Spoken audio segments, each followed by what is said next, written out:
السلام علیکم ویورز. تو سب سے پہلے آپ سب کو رمضان کی بہت بہت مبارکباد ہو. اور کیونکہ چاند نظر آ چکا ہے اور کئی علاقوں میں کل کا چاند نظر آیا ہوا ہے، اور پاکستان میں کیونکہ آج چاند نظر آیا ہے اور صبح پہلا روزہ ہے، اس لیے تمام ویورز کو بہت بہت رمضان کی مبارک ہو. اور اللہ تعالیٰ یہ رمضان ہم سب کے لیے، آپ کے لیے، ساری دنیا کے لیے بہت سی رحمتیں اور برکتیں لے کے آئے. تو میں آپ کو بتاؤں گی کہ رمضان میں کیونکہ اللہ پاک کا در ہر ٹائم کھلا ہوتا ہے اور اس میں بے انتہا رحمتوں کا نزول ہوتا ہے، تو اللہ تعالیٰ تمام مسلمان بہن بھائیوں کو، بلکہ پوری دنیا کو، جہاں جہاں بھی جو بھی انسان اس دنیا میں ہیں، ان سب پہ اللہ تعالیٰ اس رمضان کے صدقے بہت سی برکتیں، بہت سی رحمتیں، بہت سی نعمتوں کا نزول فرمائے، آمین. اور اس سے پہلے میرے چینل کو سبسکرائب کر لیں، لائک کر لیں، بیل کے آئیکن کو دبا لیں تاکہ ہر آنے والی ویڈیو کا نوٹیفیکیشن آپ کو آسانی سے مل سکے. تو میں آپ کو بتاؤں گی کہ رمضان کا پہلا عشرہ ہم سب کے لیے کتنا کو باعث رحمت ہوتا ہے. اس میں ہم اللہ تعالیٰ کی رحمتوں کو جتنا ہو سکتے ہیں سمیٹ سکتے ہیں.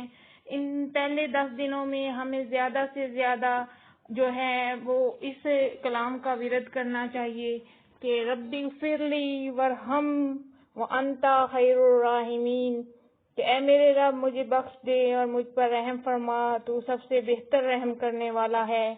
یہ جو ہے کلام یہ ہم پڑھیں تو اس کا بے حد ثواب ہوگا. اس کے اول اور آخر درود شریف پڑھ لیں، پھر بسم اللہ پڑھ لیں، اور اس کے بعد جو ہے بسم اللہ الرحمن الرحیم پڑھ کے پھر آپ اللہم صلی علی محمد وعلی آل محمد کما صلیت علی ابراہیم وعلی آل ابراہیم انک حمید مجید، اللہم بارک علی محمد وعلی آل محمد کما بارکت علی ابراہیم وعلی آل ابراہیم انک حمید مجید. اس نماز والے بڑے درود شریف کو 3 بار یا 11 دفعہ پڑھ کے اس کے بعد سارا دن جو ہے وہ کسی بھی ٹائم جب آپ وضو ہوں، ربی اغفر لی ورحم انت خیر الراحمین، اس کا مطلب ہے اے میرے رب مجھے بخش دے، مجھ پر رحم فرما، بے شک تو سب سے بہتر رحم کرنے والا ہے. یہ جتنا بھی ہو سکے پہلے 10 دنوں میں یہ پڑھیں، اور اس کو پڑھنے کا اتنا کو ثواب ہے کہ جس کی کوئی انتہا نہیں ہے. جہاں جہاں مجھے یوٹیوب پہ کوئی ویور سن رہے ہیں، لڑکیاں ہوں یا مرد ہوں یا بیویاں ہوں، جو بھی مجھے سن رہے ہیں، وہ زیادہ سے زیادہ کوشش کریں کہ پہلے عشرے میں اس کو بے انتہا پڑھیں. اس کے پڑھنے سے اللہ تعالیٰ بے انتہا آپ کے گھر پہ رحمتیں نازل فرمائیں گے، بے انتہا رزق کی فراوانی کریں گے، بے انتہا آپ کی حاجات پوری کریں گے اور آپ کے گناہوں کی معافی دیں گے. کیونکہ یہ بہت ہی پیارا عشرہ ہے. یہ اس کو رحمت کا عشرہ کہتے ہیں، دوسرے عشرے کو مغفرت کا کہتے ہیں. اسی طرح تیسرا عشرہ ہے جس میں معراج شریف بھی ہے. تو میں آپ کو ہر عشرے کے مطابق انشاءاللہ تعالی بتاؤں گی. تو یہ پہلے عشرے کا وظیفہ ہے. فرض نماز جو ہے اس کا پڑھنے کا رمضان میں اتنا ثواب ہے کہ اگر آگے پیچھے ہم رمضان کے علاوہ جب فرض نماز پڑھتے ہیں تو صرف ایک فرض نماز جب پڑھی اس کا ایک نماز کا ثواب ملتا ہے، 5 پڑھی تو 5 کا، اور رمضان میں ایک فرض نماز پڑھنے کا 70 نمازوں جتنا ثواب ملتا ہے. اس لیے کوشش کریں کہ رمضان میں 5 وقت کی نماز پڑھیں، تہجد پڑھیں، اور جتنی ہو سکے اللہ تعالیٰ کی عبادت کریں، اللہ کا ذکر کریں. اور کیونکہ اس میں تو شیطان کو بھی قید کر لیا جاتا ہے، اور اللہ پاک ہر ٹائم جو ہے مومنین کے لیے، مسلمانوں کے لیے در کھول دیتے ہیں، ان کے فرشتے ہر ٹائم رحمتوں کے نزول فرماتے ہیں. تو اس لیے جب آپ رات کو بھی کوشش کریں کہ تراویحاں پڑھیں، اس کے بعد پھر آپ دعائیں کریں، اور یہ والی دعا جو ہے یہ سحری میں پڑھیں، شام کو پڑھیں، دوپہر کو پڑھیں، سارا دن بھی پڑھ سکتے ہیں. جتنا کسی میں حوصلہ ہے، جتنا کوئی پڑھ سکتا ہے وہ پڑھے پہلے 10 دن. تو اس سے بے انتہا رحمتیں آئیں گی. اللہ تعالیٰ دیکھیں نا اس کا کتنا خوبصورت مطلب ہے کہ تم سے زیادہ اللہ پاک ہم پہ رحم کرنے والا اور ہمیں بخشنے والا کوئی نہیں. اس میں بخشش بھی آ جاتی ہے. اللہ تعالیٰ تمام گناہوں سے بھی معافی دے دیں گے اور اللہ تعالیٰ بے انتہا رحمتیں اور کرم نازل فرمائیں گے. تو آپ جو ہے کوشش کریں کہ اس رمضان میں اللہ تعالیٰ کو راضی کر لیں، اللہ تعالیٰ کو منا لیں. وہ تو بڑی پیاری ذات ہے، اس کو جب بھی یاد کرے نا تو وہ اللہ پاک اسی ٹائم انسان کی سنتے ہیں. بس آپ کا عقیدہ ہونا چاہیے کہ اللہ میاں ہمیں دیکھ رہے ہیں، ہماری بات سن رہے ہیں. تو آپ جہاں مطلب اتنا تردد کرتے ہیں، روزہ رکھتے ہیں، اور روزہ صرف روزہ رکھ لینے کا نام نہیں ہے، آپ کی زبان کا بھی روزہ ہونا چاہیے، آپ کی آنکھ کا بھی، آپ کے کان کا بھی، ادھر کی ہر چیز کا روزہ ہونا چاہیے. اس کے ساتھ آپ کی عبادات بھی ہونی چاہیے، عبادت کریں، اللہ تعالیٰ کو راضی کر لیں. تو جو بھی آپ کو چاہیے ہو وہ اپنے اللہ سے گڑ گڑا کے مانگیے. اللہ تعالیٰ جو چاہتا ہے وہ کرتا ہے، جو اس کی رضا ہوتی ہے وہی وہ چاہتا ہے اور وہی وہ کرتا ہے. وہ جب کن فیکون کہہ دیتا ہے تو کوئی انسان کسی کا مطلب کوئی کام روک نہیں سکتا. جب اللہ تعالیٰ کی رضا ہو جاتی ہے تو اس بات پہ فرشتے عمل درآمد شروع کر دیتے ہیں. تو ہمیں یہ رمضان جو ہے ہر رمضان میں اس طرح عبادت کیا کریں. پتہ نہیں زندگی کتنی کوئی انسان کی ہوتی ہے کہ اگلا رمضان پتہ نہیں ہوتا ہے کہ نہیں ہوتا. اللہ تعالیٰ سب کو زندگیاں دے، لیکن ہر رمضان میں اس طرح عبادت کریں کہ آپ کے پچھلے سارے گناہ معاف ہو جائیں. اور اللہ تعالیٰ نے خود فرمایا کہ روزوں میں جس نے عبادت کی میں اس کے پچھلے سارے گناہ معاف فرما دیتا ہوں. تو کوشش کریں کہ اللہ پاک کو راضی کر لیں، اپنے پرانے پچھلے سارے گناہ معاف کروا لیں. اور رمضان میں ہی نہیں، سارے مطلب 12 مہینے کوشش کیا کریں کہ اللہ تعالیٰ کی رضا حاصل کریں، اس کو راضی رکھیں اور اس کے بتائے ہوئے فرض ادا کریں. فرض ادا کرنا جو ہوتا ہے نا بہت ضروری ہوتا ہے. چاہے آپ اکٹھے کر لیں، چاہے آپ مطلب کسی طرح بھی فرض نماز نہ چھوڑا کریں. سنتے بھی ہوتی ہیں لیکن سنتے ہم پہ جائز نہیں ہے، سنتے ہی پڑھنی چاہیے، وہ ہمارے نبی کی سنت ہے. لیکن اگر کوئی مجبوری ہو تو آپ فرض نماز ضرور پڑھ لیا کریں، کیونکہ ہمیں فرض نماز کا اگلے جہان بہت حساب ہے. ہو سکے تو اپنی زندگی کی پچھلی بھی فرض جو آپ کے چھوٹ گئے ہیں وہ بھی قضائیں اس رمضان میں ادا کر لیں. کیونکہ رمضان کا ماحول ہی ایسا ہوتا ہے، لوگ بہت ہی خوش دلی سے اس کا انتظار کرتے ہیں. اب کئی دن سے لوگوں کو انتظار تھا چاند کب نکلے گا، چاند کب نکلے گا. اور دیکھیں اتنا باعث رحمت یہ چاند ہوتا ہے کہ اس کے انتظار میں ساری دنیا ہوتی ہے کہ کب چاند نظر آئے گا. اتنا یہ خوبصورت ہوتا ہے اور ایسے عبادت میں مہینہ گزر جاتا ہے پتہ ہی نہیں لگتا. بس اللہ پاک لوگوں کو ہمت دیتا ہے اور پھر اس طرح لوگ روزے کے عادی ہو جاتے ہیں کہ جب رمضان ختم ہوتا ہے تو پھر سب ایسے ہوتے ہیں جیسے کوئی ایک رونقی سی ہو گئی ہے. اتنی اس مہینے کی رونق ہوتی ہے اور اس میں عبادت کا مطلب 70 گنا زیادہ عبادت سے ثواب ہے.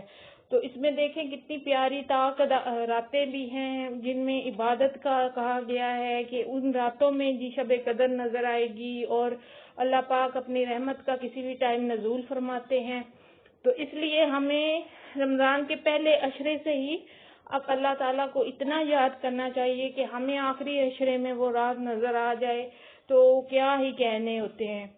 اور جن پیاری آنکھوں نے اس رات کا دیدار کر لیا ہوتا ہے وہ یقین جانیں کہ بالکل سب کچھ جان جاتے ہیں کہ اللہ پاک کی کتنی بڑی ذات ہے اور کتنی اس کی رحمتیں ہیں. جب درخت بھی اس کے سجدے میں جھک جاتے ہیں. تو اس لیے آپ کوشش کیا کریں کہ ہر نماز کے بعد یہ جو میں نے تسبیح بتائی ہے ہر نماز کے بعد ایک تسبیح پڑھ لیں تب بھی بہت اللہ تعالیٰ کی رحمت ہوگی. ایک تسبیح نہیں پڑھ سکتے تو تھوڑا پڑھ لیں لیکن پڑھیں ضرور. یہ جو ہے یہ اس میں آپ کی بخشش ہے. اس میں دیکھیں کتنا پیارا ہے کہ اللہ تعالیٰ ہمیں بخش دے. ہم سب سے پہلے بخشش مانگی گئی ہے، اس کے بعد اس کی رحمت مانگی گئی ہے. اور جس بھی چیز میں آپ استغفار یا پہلے اپنے گناہوں کی معافی مانگتے ہیں اور پھر دعا کرتے ہیں تو وہ دعا بہت ہی جلد قبول ہو جاتی ہے. اور دعا اس طرح کیا کریں کہ اللہ پاک کا عرش ہل جانا چاہیے. اتنا روئیں، اتنا گڑ گڑائیں. تو جس پہ دعویٰ ہو اسی کے سامنے انسان روتا ہے. تو ہمیں اپنے اللہ پاک کے پہ دعویٰ ہوتا ہے کہ وہ ہمیں بہت پیار کرتے ہیں اور سب انسانوں کو بہت پیار کرتے ہیں. وہ تو ایک پتھر میں کیڑے کا بھی خیال رکھتے ہیں, ہر جاندار چرند پرند کا خیال رکھتے ہیں. وہ گھونسلوں میں چڑیوں کے بچوں کا خیال رکھتے ہیں. ان کو پتا ہوتا ہے کہ انہوں نے دانا کھانا ہے, انہوں نے اب کیا کرنا ہے. تو اللہ تعالیٰ کی ذات تو بہت مہربان ہے اور بہت رحمان ہے. بس ہمیں اس پہ یقین ہونا چاہیے کہ اللہ پاک ہماری سنیں گے, اور انشاءاللہ سنتے بھی ہیں. جب اس کو ہم یاد کرتے ہیں نا تو وہ بہت بڑی ذات ہے, وہ سن لیتی ہے. بس ہمارا ایمان اللہ تعالیٰ پہ ہمیشہ کامل ہونا چاہیے, یقین کامل ہونا چاہیے. اس کی بہت بڑی ذات ہے اور وہ اس کا کوئی ہمسر ہی نہیں ہے. اس بات پہ آپ یقین رکھیں اور اللہ تعالیٰ کو اس طرح منا لیں اس رمضان میں کہ اللہ پاک کہیں کہ میرے بندوں نے مجھے راضی کر لیا ہے. دیکھیں اوپر سے کرونا کے حالات ہیں, ملک کے حالات دیکھ لیں تو دنیا کے حالات دیکھ لیں, تو یہ رمضان جو ہے اس میں اس طرح عبادت کریں کہ ایک تو یہ دنیا سے کرونا کی بیماری ختم ہو جائے. اور یہ آپ لوگ جو میں سوشل میڈیا پہ دیکھتی ہوں ایسی فلرٹ قسم کی لوگوں نے ویڈیوز بنائی ہیں, خدا کا خوف کریں. اللہ پاک جو ہے وہ اس کو یاد کریں. یہ کرونا کے حالات میں اللہ تعالیٰ کو لوگ بھول گئے ہوئے ہیں. تو آپ لوگ کیوں نہیں اللہ تعالیٰ سے مانگتے کہ یا اللہ اس بیماری کو ختم کر دے اور ہمارے گھروں پہ رحمتیں فرما. اللہ تعالیٰ کو مت بھولو, ان حالات میں بھی اللہ کو مت بھولو. اللہ پاک کو یاد کرو, یاد کرو. اللہ تعالیٰ نے ہمیں اس دنیا میں اپنے یاد کرنے کے لیے بھیجا گیا ہے, اچھے اعمال کے لیے بھیجا ہے. تو دوسری چیزوں سے ہٹ کے اپنے رب کو مناؤ, اس دنیا کو مناؤ, اپنے رب کو راضی رکھو. اللہ تعالیٰ سے بڑی کسی کی ذات نہیں ہے. اور درود شریف کے ساتھ ہر چیز جو ہے وہ پڑھا کریں. اللہ تعالیٰ اپنے محبوب کو خوش کرنے والے سے بھی بہت خوش ہوتے ہیں, اور درود شریف کی بے انتہا رحمتیں اور برکتیں ہوتی ہیں. ہم جس چیز کے ساتھ درود شریف پڑھتے ہیں وہ عرش تک جاتی ہے, اور جس چیز کے ساتھ درود شریف نہیں پڑھتے وہ ہماری دعا جو ہے وہ زمین اور آسمان کے درمیان لٹکی رہتی ہے, وہ کہیں نہیں جاتی, اس کا کوئی والی وارث نہیں ہوتا. لیکن اگر ہم درود شریف کے ساتھ پڑھتے ہیں, کوئی بھی دعا کرتے ہیں, تو درود شریف اللہ پاک کے عرش کے پاس اس دعا کو لے کے جاتا ہے اور اسی حفاظت سے لے کے جاتا ہے. اللہ پاک سنتے ہیں اپنے محبوب کے درود شریف کے صدقے دعائیں. اور جو دعا نہ قبول ہو رہی ہو تو میں نے بڑی دفعہ کہا ہے کہ اس پہ بھی افسردہ ہونے کی ضرورت نہیں ہے, اس میں بھی کوئی نہ کوئی مصلحت, کوئی بہتری ہوتی ہے. اللہ تعالیٰ انسان سے زیادہ اس کی بہتری چاہتے ہیں. کبھی بھی یہ نہ اللہ سے شکوہ نہ کریں کہ ہماری یہ خواہش نہیں پوری ہوئی. یہ دنیا تو خواہشوں کا ہی گھر ہے, اس میں نہ انسان کی خواہش پوری ہو ہی نہیں سکتی. اللہ پاک ایک چیز دیتے ہیں, انسان کہتا ہے اب یہ مل گئی اب اور مانگوں, اب یہ مل گئی اب اور مانگوں. اگر دنیا کو اللہ پاک رزق دے دیتا ہے تو کہتے ہیں اب اولاد چاہیے, اولاد دے دیتا ہے اب ایک نہیں بیٹا چاہیے, دو چاہیے, اب دو نہیں تین چاہیے. اب جو ہے رزق آ جائے تو کہتے ہیں اب تجارو چاہیے. یہ مطلب بہترین سے بہترین انسان مانگتا ہے, انسان کبھی اللہ پاک پہ خوش نہیں ہوتا.